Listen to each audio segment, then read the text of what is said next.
Well, hey everybody. Today I wanted to give you a tour of how our hibiscus Roselle is doing. This is May 2026. The hibiscus plants that you see were planted or started as seed back in January, I believe. Oh no, March actually.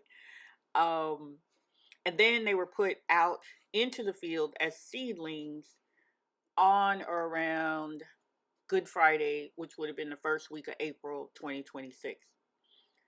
So the plants did well for quite a while. But if you notice, here we're starting to see calyces.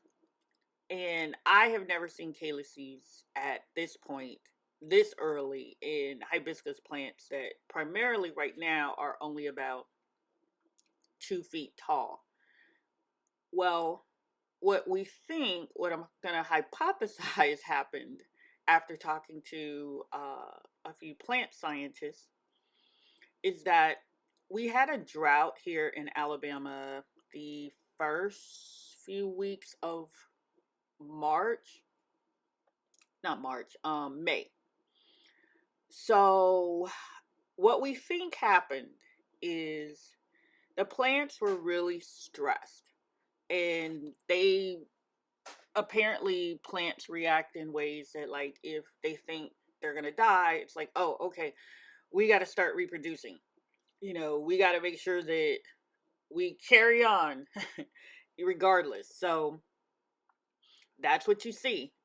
In some of the footage that you're also going to see here, they they're flowering. Once again, I've never seen hibiscus flower this early. Usually, they don't start flowering until around August, September, and then they start producing a much larger calyx. So it's going to be very interesting to see what these plants look like in a few months. Overall, I am excited. I mean, every day working with hibiscus, you learn something new. So I hope you're going to enjoy the rest of this video. There's no audio once I stop talking. I don't think I'm going to be able to put in any sort of soundtrack.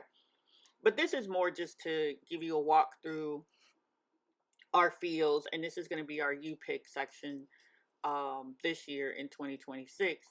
But so think of this as a walking tour of Hibiscus Roselle, if that's the type of plant that you enjoy planting and learning more about. So I appreciate you taking the time to watch this video. And please, if you get a chance, like, subscribe, make a comment, and thank you for supporting our project.